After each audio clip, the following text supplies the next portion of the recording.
सनातन धर्म के खिलाफ डीएमके नेताओं के बयान को लेकर एक ओर जहां घमासान जारी है तो सनातन विरोधी बयानबाजी में जूनियर स्टालिन उदयनिधि और ए राजा के बाद अब एक और नाम जुड़ गया है और डीएमके के मंत्री पोंडमुंडी ने इंडिया अलायंस के गठन को ही सनातन विरोध से जोड़ दिया है। तो बीजेपी ने कांग्रेस और इंडिया अलायंस के लोगों से स्टैंड क्लियर करने के लिए कहा है।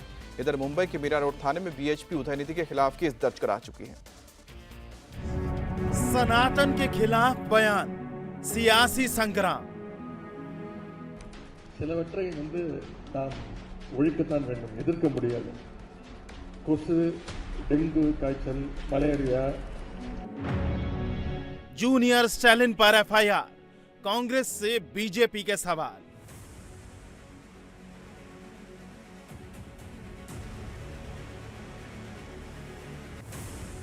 सियासत की जहरीली जुबान, डीएमके नेताओं के बयान पर घमासान। तमिलनाडु सरकार के मंत्री और सीएम स्टालिन के बेटे उदयनिधि के सनातन विरोधी बयान पर घमासान जारी है। इस बीच सनातन के खिलाफ जहर उगलने वाले एक और नेता के बयान ने सियासत का तापमान बढ़ा दिया है। चेन्नई में 2 सितंबर को पहली बार जूनियर स्टालिन ने सनातन की तुलना डेंगू, मलेरिया और कोरोना से करते हुए इसके खत्म होने की बात कही थी। उसके बाद तो मानो सनातन विरोधी बयानों की होड़ सी लग गई। उदयनिधि के बयान के बाद डीएमके सांसद ए राजा और फिर नया नाम डीएमके सरकार में हायर एजुकेशन मिनिस्टर पोनमुंडी का सामने आया है। पोनमुंडी ने सनातन विचारधारा के खिलाफ आईएनडीआईए गठबंधन बनाए जाने की बात कही है। डीएमके के निशाने पर सनातन धर्म है तो बीजेपी ने आईएनडीआईए गठबंधन में शामिल डीएमके नेताओं के जहरीली जुबान को लेकर कांग्रेस से सवाल पूछे। बीजेपी अध्यक्ष जेपी नड्डा ने ट्वीट कर लिखा कि आईएनडीआई अलायंस की मुंबई बैठक में 2 दिन बाद उदयनिधि स्टालिन का बयान आना, फिर प्रियांक खड़गे का सनातन पर आघात और अब डीएमके के मंत्री द्वारा ये स्वीकार करना कि आईएनडीआई अलायंस का गठन ही सनातन धर्म के विरोध में किया गया है। यह सोनिया गांधी, राहुल और कांग्रेस की एक सोची समझी रणनीति का हिस्सा है।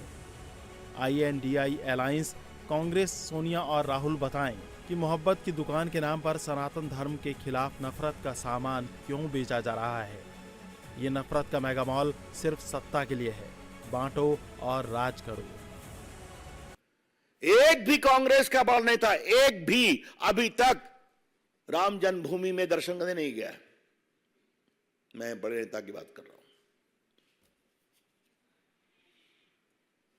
तो वोट बैंक के लिए सनातन का अपमान क्यों? I repeat, Madam Sonia ji, just for the sake of vote bank politics, this shameful denigration of Sanatan, why? हमें गर्व है सनातन की परंपरा पर।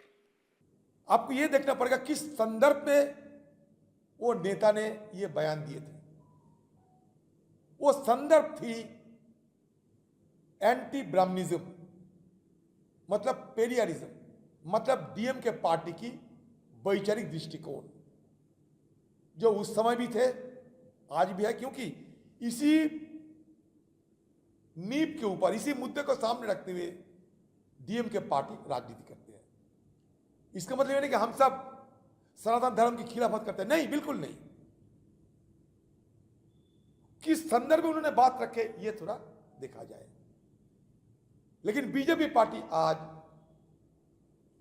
इंडिया नाम सुनते घबराहट पैदा होती है, बौखलाए जाते हैं बीजेपी पार्टी इंडिया गठबंधन के नाम सुनते। इधर सनातन के विरोध पर संग्राम के बीच आज दिल्ली में आईएनडीआईए गठबंधन के समन्वय समिति की बैठक होने जा रही है।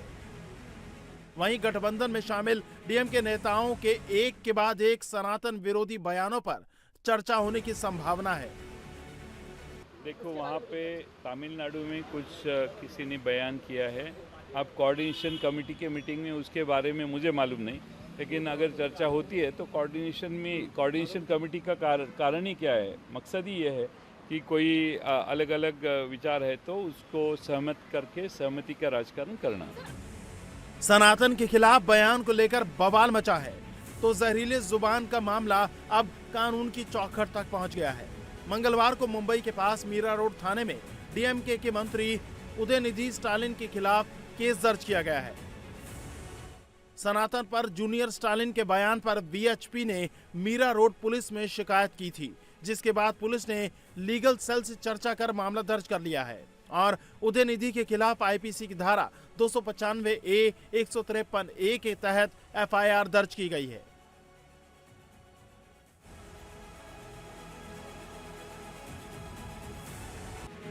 मुंबई में भले ही स्टालिन की हेट स्पीच के खिलाफ एक्शन हुआ है, लेकिन तमिलनाडु के कई थानों में शिकायत के बाद भी पुलिस सीएम के बेटे के खिलाफ केस दर्ज करने से डर रही है। ऐसे में बीजेपी के डेलीगेट्स ने मंगलवार को चेन्नई पुलिस हेडक्वार्टर पहुंचकर ज्ञापन सौंपा और सनातन के खिलाफ जहरीले बोल वाले नेता उदयनिधि पर एफआईआर दर्ज करने और एक्शन की मांग की। Though the complaints were received on a different across Tamil Nadu by different police stations with different officers, none of the complaints were entertained. The minister delivered a hate speech, so therefore the complaints were not entertained. So that is the reason why we have assembled here and presented a memorandum upon the instructions of our leader, BJP leader, Mr. Annamalai. And since DGP is not available, Mr. ADGP Arun received the memorandum and he has assured that legal course will take place. सियासी वार पलटवार के बीच संत समाज में भी DMK नेताओं के खिलाफ गुस्सा है। पहले उदयनिधि, फिर ए राजा और अब पोन मुंडी के बयान को लेकर संतों ने नाराजगी जताई है।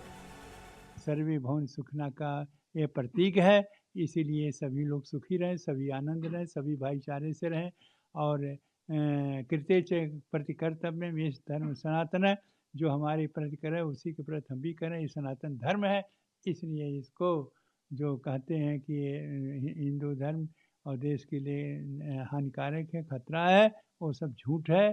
खतरा उनके लिए नहीं है, राक्षसी प्रवृत्ति वाले के लिए खतरा है।